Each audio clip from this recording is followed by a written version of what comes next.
Dear students, I am Santan, working as a physics faculty in Target English Medium School.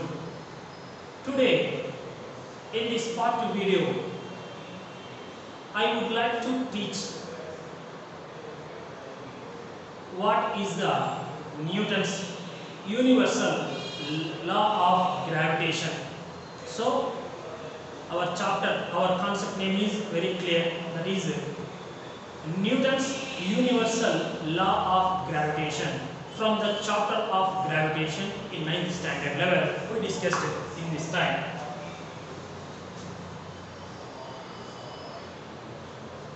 Newton's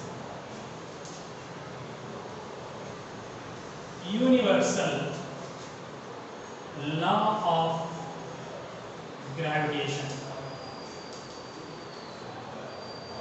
So already in our previous chapter, we know that in the chapter of laws of motion, so according to the motion concept, Newton scientist will be use how many laws? He proposed the 3 laws: first law, second law, and the third law.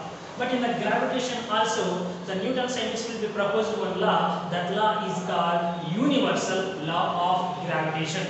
So what type of statement was given by the Newton about the universal? Means is nothing but this law will be not only applicable on the surface of the earth, this law will be applicable on the surface of the earth and in the sky. It is nothing but that is called universe.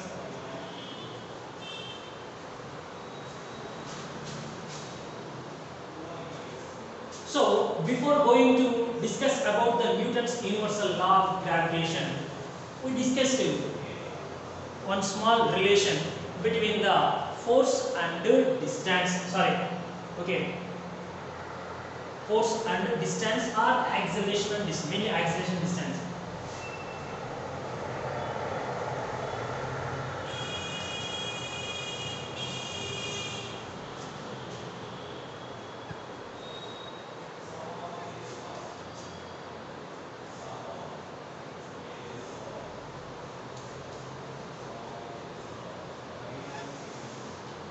So mainly in this topic we are discussing about what is the motion of the moon towards the earth and what is the motion of the apple during the freely fall. That concept we can say that. But mainly our concept is what is the relation between acceleration and distance. Acceleration means A, distance means R or D or X, anyone I can say here.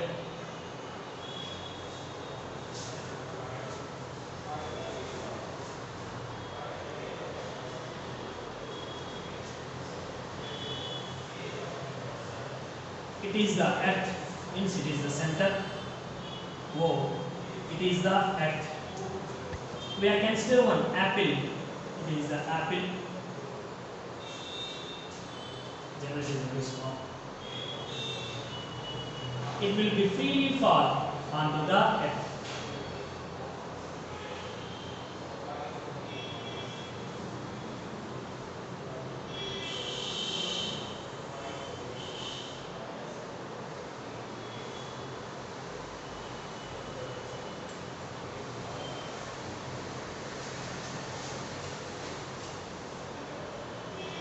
So here we can say that moon. On the moon also, earth attractional force is acting towards it. The moon is moving like this with velocity vector here.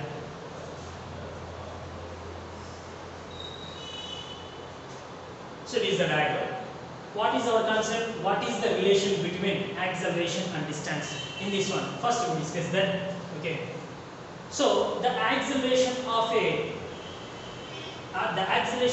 an apple during freely falling onto the earth. First, in case of apple, what is the acceleration will be fall onto the surface of the earth? We know that A is equals to in centimeter square in CCS system 981 centimeter per second square.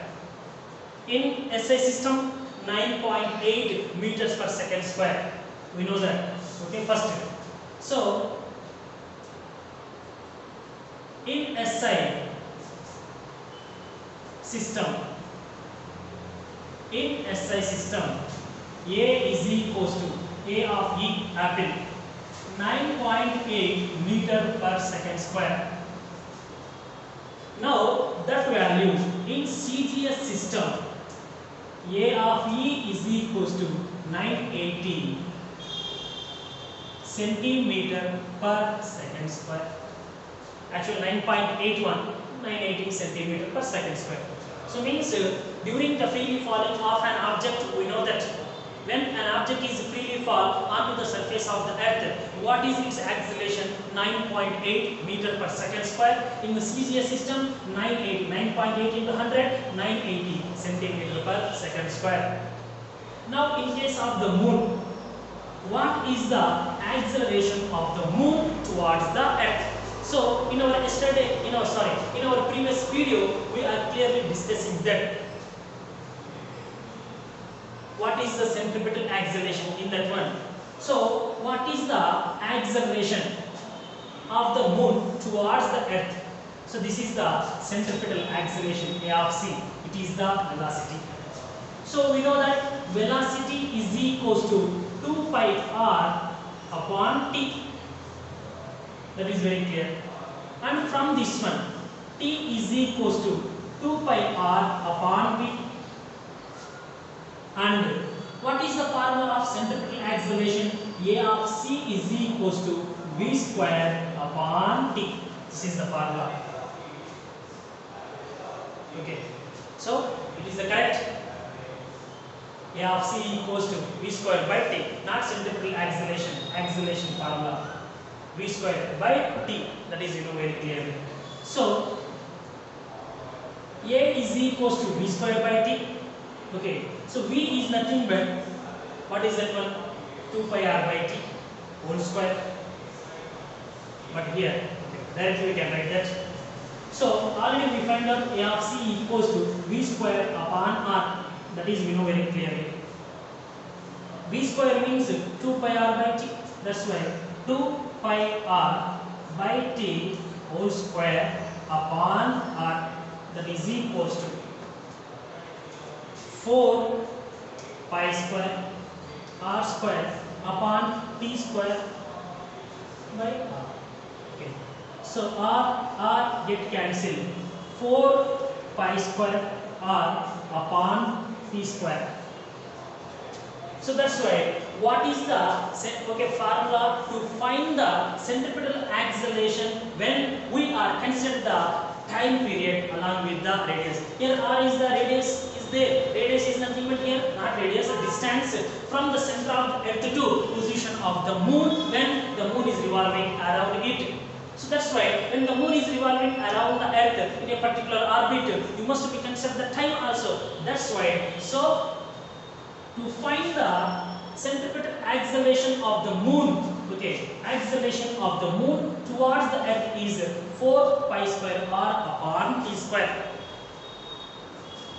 Now we substitute the r value. What is the r value? R is equals to 3,84,400 kilometers, and the time is the what is the 24 hours? That is converted to the seconds. Okay. So means we know that r value and t value both are substituted here. We can get the simply 0.27 centimeter per second square. So 4 pi means 3.14 or 22 by 7. R is the distance here and t is the time period. So that's why we can time period of the moon. We know that. Then that values are substituted in that formula. We can get the which value? 0.27 centimeter per second square. So what is the acceleration of the apple towards the moon during the freely falling? 980 centimeter per second square. And what is the acceleration of the moon when revolving around the earth? 0.27 centimeter per second square.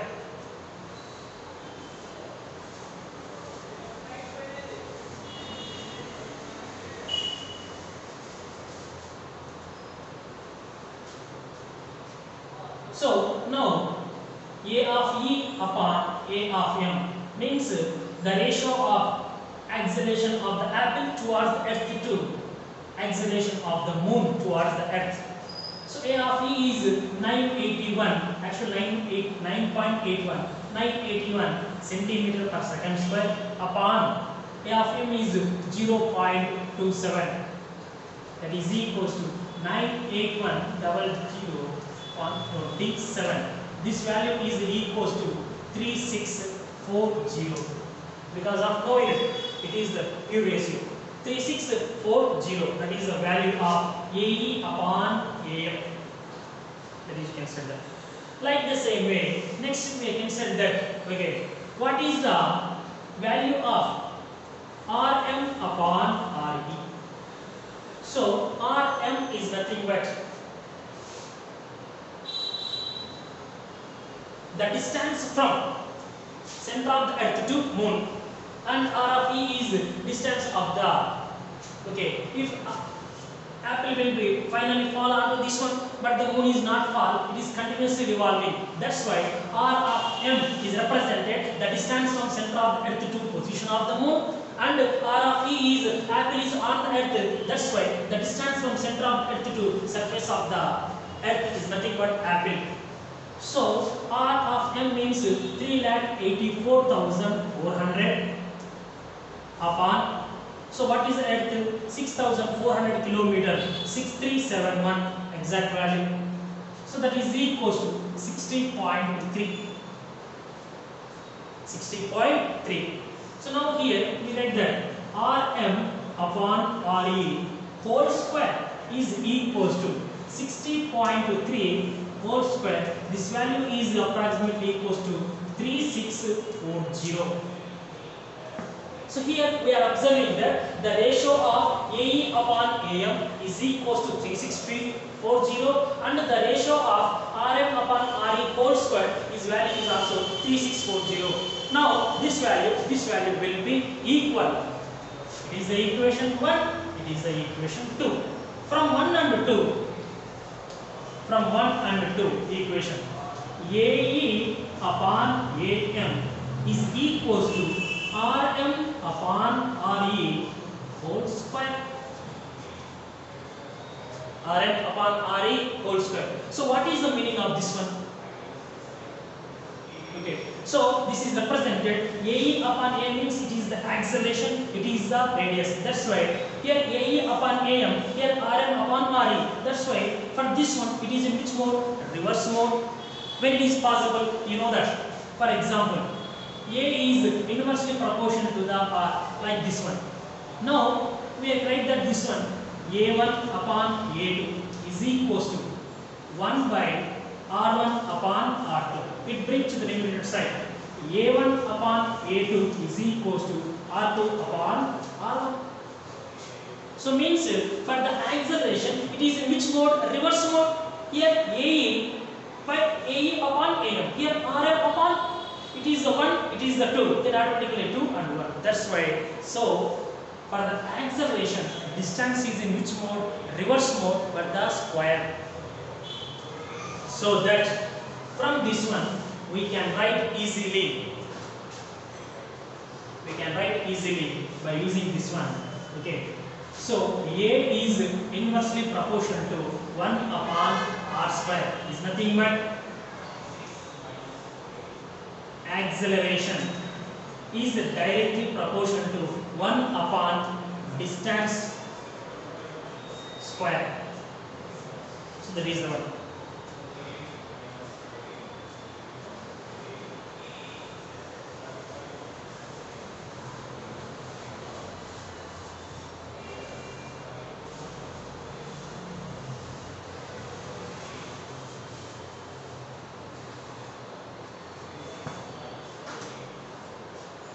Now we are going to discuss the Newton's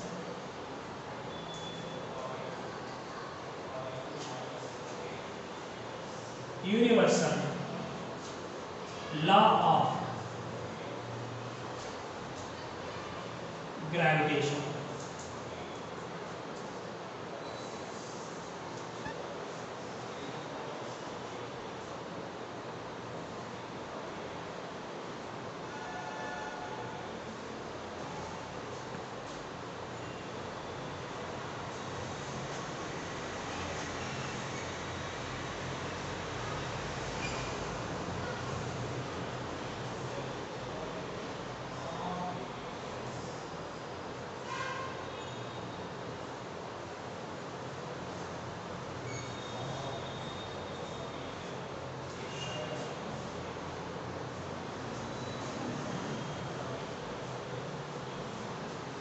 So how to define or what is the statement was given by the Newton, okay, about his universal law of gravitation? Means every body in the universe attracts the other body. Every body in the universe attracts the other body. The force of attraction between the any two bodies is directly proportional to the product of their masses and inversely proportional to the square of the distance between them. Listen very carefully. Every body in the universe attracts the other body. The force of attraction between the any two bodies is directly proportional to the product of their masses and inversely proportional to the square of the distance between them. So according to the Newton's second law, we know that F is directly proportional to m and F is directly proportional to a.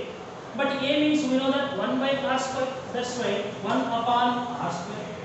Correct or not? So force is directly proportional to the mass and the force is inversely proportional to the r square, means square of the distance between the two bodies. Just become m1 and m2 are the two bodies of different in masses or same, whatever that may be. These two are separated by a distance d or r. Anyone can say that. So now a force of attraction is okay between them, that is the F. F is a force of attraction between the m1 and m2. Now come to that one. According to the statement, F is directly proportional to m1 into m2. Means the force of attraction between the any two bodies is directly proportional to the product of their masses. I will tell later. And F is directly inversely proportional to 1 by d square or r square. So it is the equation 1, it is the equation number 2. From equation 1 and 2, F is equals to F is directly proportional to m1 m2 upon d square. Now here we remove we eliminated the directly proportional symbol and introduce the equality symbol between these two. Then what you can do? We can take any one proportionality constant, that is F is equals to G m1 m2 upon d square.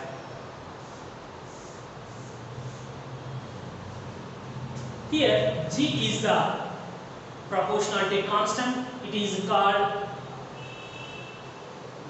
universal law of gravitation constant, or universal gravitation constant. And the G value was found by the Galileo scientist 6.67 into 10 power minus 11 Newton meter square kilogram power minus 2. So the Galileo scientist will be experimentally found the G value 6.67 into 10 power minus 11 Newton meter square kilogram power minus 2. So F is equals to G into m1 m2 upon d square. Listen very carefully. m1 and m2 are the two bodies. The two bodies are separated by a distance d. Now in this one, a force of attraction is there between the m1 and m2. According to the statement of Newton's universal law of gravitation, F is directly proportional to m1 and m2. F is inversely proportional to the d square. Is nothing but the force of attraction between the two bodies is directly proportional to product of their masses. If, for example, if mass is increased, we know that according to the Newton's second law, F is directly proportional to m. If mass is increased, force of attraction is also increased or force is increased. For example, m1 mass is initially, this mass is 100 kg, it is the 50 kg. Next, mass is increased to 150. Then what will happen? 150 initially 100 into 50, 500. Okay, 150 into 50, 250. Sorry. Okay, 150 into 50.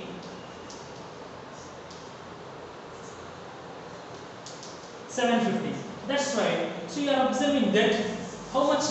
Okay. So if the mass is increases, initially it is the 100, it is the 50. So 100 into 50, 500 kilogram. At that time, what is the force? If okay, force is also, for example, 500 Newton. 500 kilograms mass, 500 Newton. Just you can say that. Next, M1 is okay 150, M2 is 50. Then what is that one? 750. If mass is increased, force is also increases or not. That's why what will be happen? So either M1 or M2, any one of the mass of the body is increases during their product, then automatically force is also increases. Next, the force of attraction between the two bodies is inversely proportional to the d square. Is nothing but distance between the two bodies, square of the distance. You know that according to the mathematics. According to the according to the magnetism concept, we know that when two bar magnets are bringing very near to each other, the force of attraction is more. We are observing that, we perceive.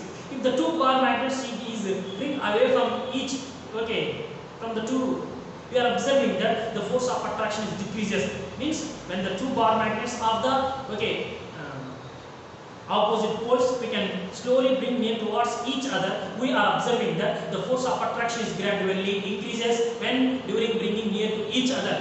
Like the same way, when the two bar magnets are bringing away from the two, so we are observing that force of attraction is decreases. So that's why, so what will be happen if the distance is decreased, force of attraction is increased. If the distance is increased, force of attraction is decreased. That is one.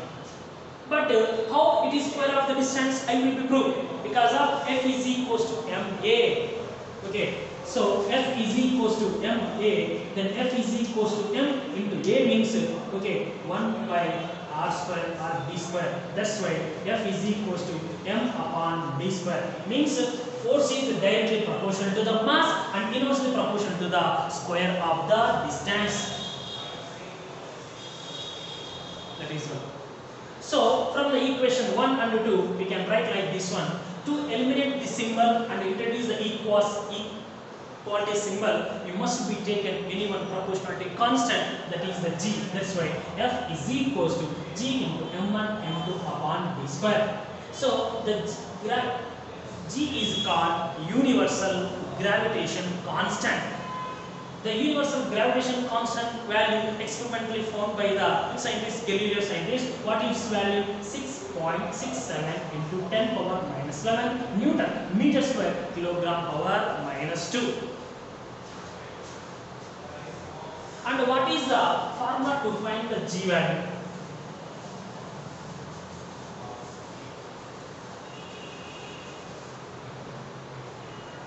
So we know that F is equals to g m1 m2 upon d square or r square.